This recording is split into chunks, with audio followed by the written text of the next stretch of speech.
Hi guys, Jeremiah Napier here with American Church and Family. You know, every so often we like to do these videos, and I just like to update and educate Christians, believers, Americans on what's going on in our country with different issues and maybe a viewpoint maybe differently than you've heard on the media.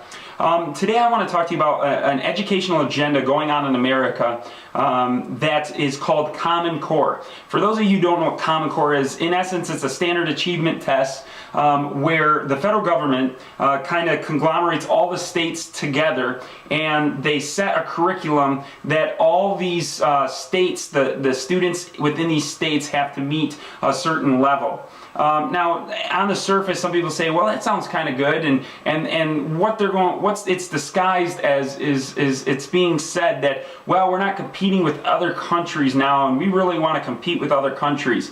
But don't be fooled by the verbiage that is being manipulated by the media or by those trying to push this agenda, through your state. And is what I mean by that. Let me give you some issues with Common Core.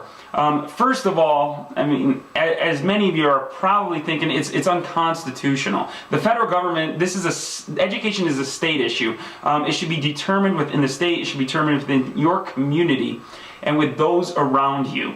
Unfortunately, the federal government, as we've seen within the Obama administration and through recent years, we've seen the federal government reach in to areas that they should not be. And here again, in the educational system, they're doing the same thing. We've seen it in our healthcare, we've seen it in marriage, and we're seeing it in our educational system.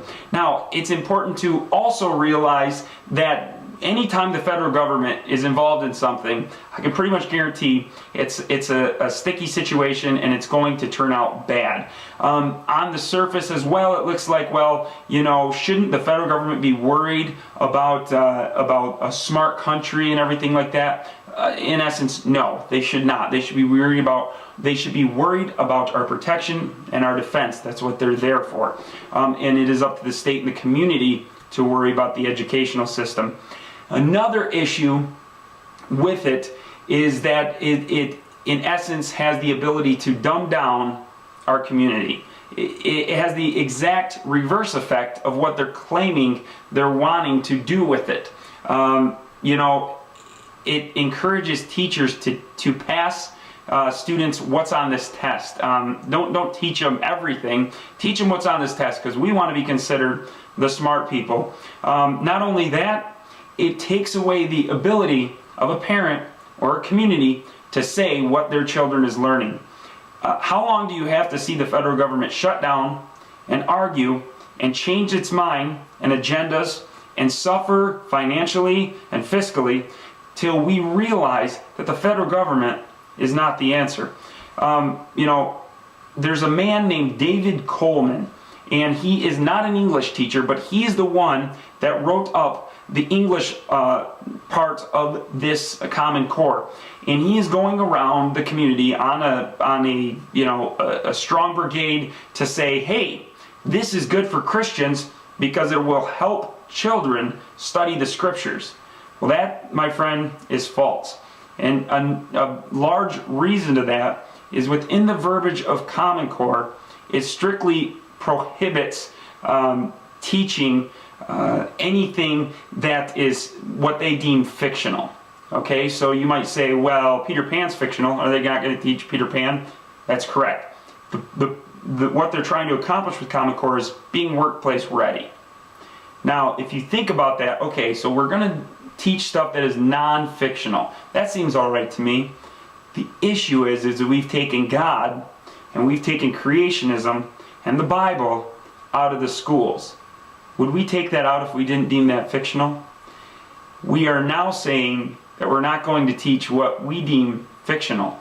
So the federal government now says what's truth and what is not.